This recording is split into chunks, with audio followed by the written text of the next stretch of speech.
हरे कृष्णा।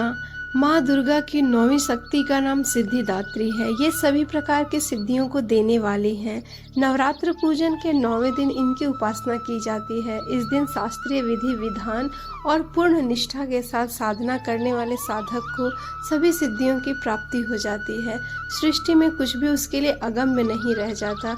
ब्रह्मांड पर पूर्ण विजय प्राप्त करने के लिए सामर्थ्य उसमें आ जाती है।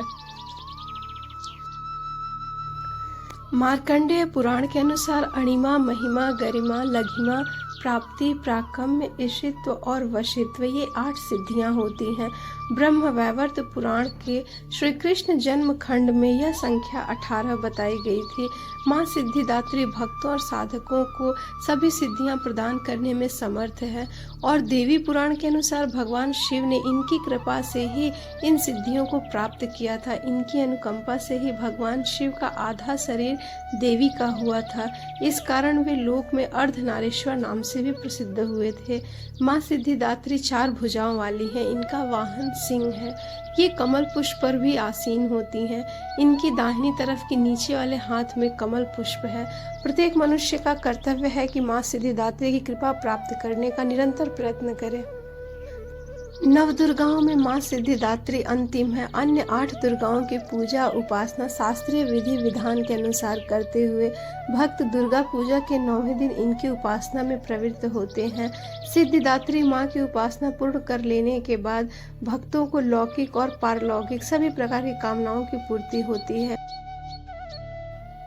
ऐसा कहा गया है कि यदि कोई इतना कठिन तप न कर सके तो अपनी शक्ति अनुसार जब तप पूजा अर्चना कर माँ की कृपा का पात्र बन सकता है। माँ की आराधना के लिए श्लोक का प्रयोग किया जाता है। माँ जगदम्बे की भक्ति पाने के लिए इस श्लोक को कंठस्थ कर नवरात्रि में 9वीं के दिन इस स्तुति का जाप करना चाहिए।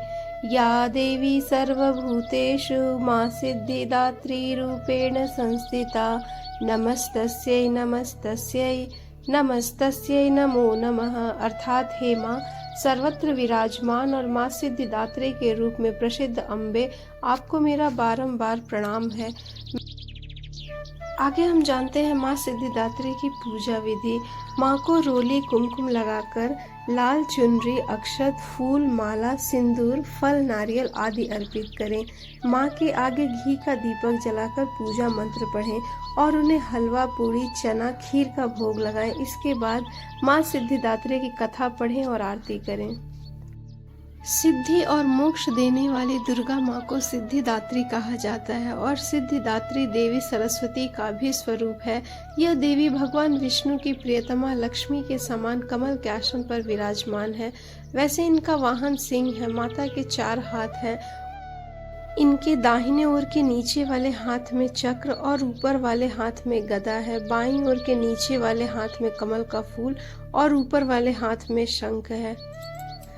नवरात्रि के 9वें दिन इनकी पूजा के बाद ही नवरात्र का समापन माना जाता है। इसी दिन ज्यादातर हिंदू परिवारों में कन्याओं का पूजन और उनके चरण धोकर उन्हें माता के प्रसाद, हलवा, पूरी और उबले हुए चने खिलाकर उनका आशीर्वाद लिया जाता है। कन्याओं के साथ एक बालक को भी बुलाया जाता है और यह बालक बटुक, भैरव और लंगूरा का प्रतिनिधित्व करता है। नवरात्रि के अंतिम दिन हवन करना चाहिए और हवन करते समय दुर्गा सप्तशती या दुर्गा चालीसा के सभी श्लोकों के साथ माता को आहुति दे। इसके बाद देवी के बीज मंत्र ओम ह्रीं क्लीं चामुंडाय विद्महे नमो नमः इस मंत्र का 108 बार जप करते हुए आहुति दे। फिर परिवार के साथ कपूर और घी के दीपक से माता की आरती उतारें। तो दोस्तों, ये थी नवरात्रि के अंतिम दिन की व्रत कथा, पूजा विधि और सारी संपूर्ण जानकारी। तो आपको नवरात्रि के 9 दिन की स्पेशल कथा कैसी लगी हमें कमेंट करके ज़रूर बताएं। हरे कृष्णा।